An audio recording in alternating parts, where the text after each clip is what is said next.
that time, siyempre po, meron kaunting kaalaman ha, kahit paano, dahil sa naturuan naman po ng maaga larangan ng larangan ng broadcast at natuto naman ng kaunti kahit paano sa mga camera, whether video or stills. Hindi meron ka konting kaalaman, pero alam ng kapatid na Eli, hindi naman sapat pa yun, ano, para higit na mapakinabangan doon sa ating production sa telebisyon. Kaya sabi ng kapatid na Eli, mag-mass-com ka na lang. Eh, ano po ang aking in-envision? Sabi niya, mag-major ka ng broadcasting kasi para mas matutunan mo yung para sa production at the same time ay matuto ka ng maganda sa journalism. Sa madaling salita, mula sa pagiging doktor, na gusto mong maging doktor, napunta po ako sa larangan ng pamamahayag o ng journalism.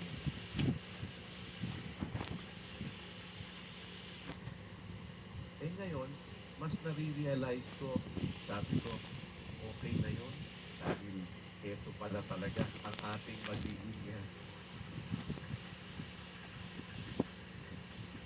talaga ngayon, mas ma-appreciate mo looking at it from the hindsight, ano, mga kapatid.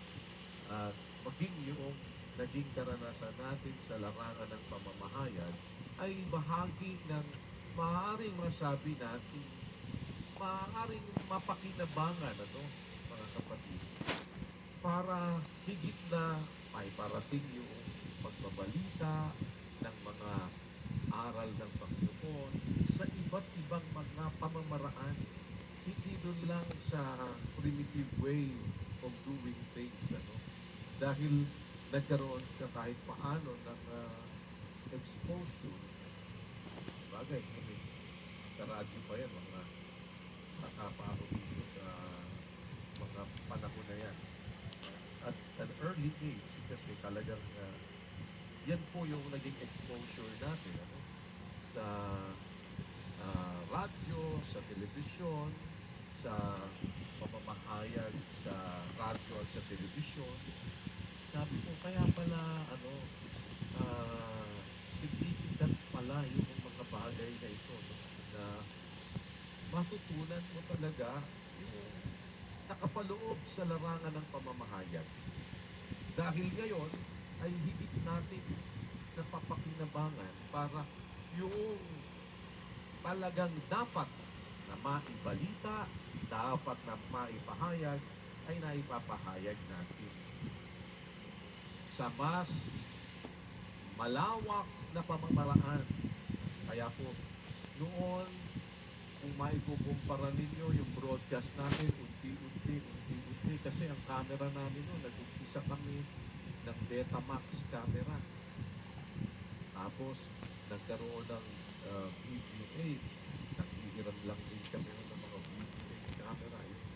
Yung ating mga camera, yan, mga camera luma na yan noon na Betamax camera yung isa na yun. Na napakatakaw sa ilaw. Na sabi ni kapatid na Eli, pag nagsushoot kami, para naman ako anak dito. Sushoot na pinapipisa. Dahil sa sobrang init noong mga spotlights na ginagamit natin, wala pa naman tayo ng iba't ibang mga equipment. Ano po. Kaya po, eventually, awa ng Diyos, natinig, napanood ang programang Ang Dating Daan.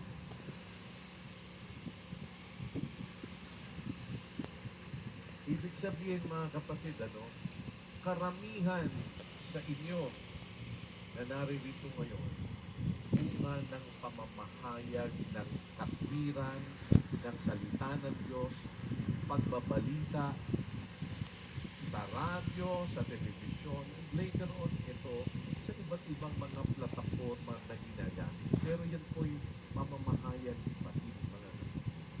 At salamat sa Diyos dahil ngayon ay nakikita natin ang kahalagahan ng mga bagay na ito naman sa loob ng ating pagsasama-sama.